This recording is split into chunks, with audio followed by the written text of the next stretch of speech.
Hello అండి, hi. అందరు ఎలా ఉన్నారు? అందరు బాగున్నారని అనుకుంటున్నా. ఈరోజు కందగడ్డ రెసిపీ ఎలా తయారు చేసుకోవాలో చూద్దాం. ఫస్ట్ కందగడ్డ ముందుగా ఒక 1 అవర్ ముందు నానబెట్టుకోవాలి నీళ్ళల్లో. అలా నానబెట్టుకోవడం వల్ల మట్టి అనేది మంచిగా పోతుందన్నమాట.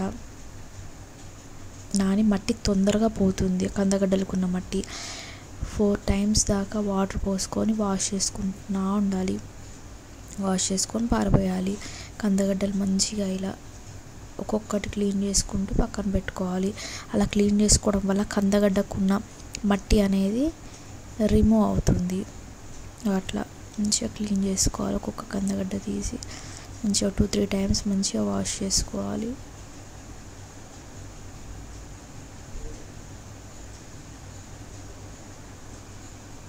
ఇలా కందగడ్డలన్నీ అన్నీ వాష్ చేసుకున్నాం కదా.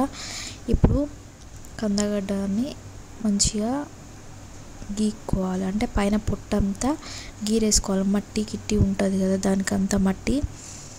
సో ఆ మట్టి అనేది ఏం లేకుండా మంచిగా ఇట్లా క్లీన్ చేసుకోవాలి. చాక్ తోటి మంచిగా పొట్టంతా తీసేసుకోవాలి. అంటే నార్మల్గా మొత్తం కాదు, నార్మల్గా ఇట్లా గీకినట్టు చేయాలి.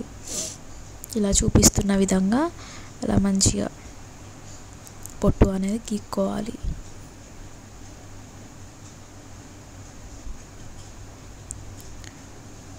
అలా గీక్కున్న తర్వాత ఆ పైంది ఉంటుంది కదా, మట్టి ఉంటుంది అన్నమాట. అది కట్ చేసుకొని పక్కన పెట్టుకోవాలి.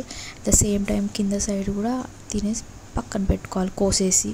అంటే మట్టిన అలాగే అన్ని కందగడ్డలను ఇలా గీక్కొని పక్కన పెట్టుకోవాలి. చూసిండ్రు కదా అంత కందగడ్డని గీక్కొని పక్కన పెట్టుకోవాలి. కందగడ్డలు గీక్కొని పక్కన పెట్టుకున్నాం కదా, అదే కందగడ్డలు మళ్ళీ ఒకసారి వాష్ చేసుకొని గిన్నెలో అన్ని కందగడ్డలన్నీ వేసుకొని కొంచెం నూనె వేసుకోవాలి. నూనె కొంచెం వాటర్ వేసుకొని మూత పెట్టుకొని ఉడకనివ్వాలి. మంచిగా అంటే కొన్ని వాటర్ పోయాలి, నూనె ఎక్కువ పోయాలి. ఆ ఆవిరితోటే కందగడ్డలు అనేది మంచిగా ఉడకబెట్టుకోవాలన్నమాట.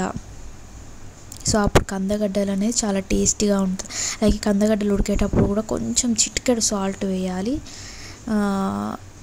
సాల్ట్ వేయడం వల్ల కందగడ్డలు అనేది చాలా టేస్టీగా మంచిగా ఉంటాయి. ఇక చూసారు కదండి, కందగడ్డలు అన్నీ మంచిగా ఉడికిపోయినాయి. నేను గరిటెతోటి ఇలా కందగడ్డలు ఇలా పొత్తితే కందగడ్డలు అనేది మంచిగా ఉడికిపోయినాయి అని తెలుస్తూనే ఉంది. కందగడ్డలు ఉడికిపోయినాయి కదా, ఇప్పుడు తీసుకొని ఒక ప్లేట్లో తీసుకొని సర్వ్ చేసుకోవడమే. కందగడ్డలు అనేవి చాలా బాగుంటుంది. ఎప్పుడో ఒకసారి దొరుకుతూ ఉంటాయి కందగడ్డలు. మంచిగా కందగడ్డలు తెప్పించుకొని తినండి, చాలా బాగుంటాయి. ఎప్పుడో ఒకసారి దొరుకుతూ ఉంటాయి మనకి. ఇలాగా కందగడ్డలతో కూడా ఇంకా చాలా రెసిపీస్ చేసుకోవచ్చు. సో కందగడ్డ రెసిపీ ఇస్ రెడీ.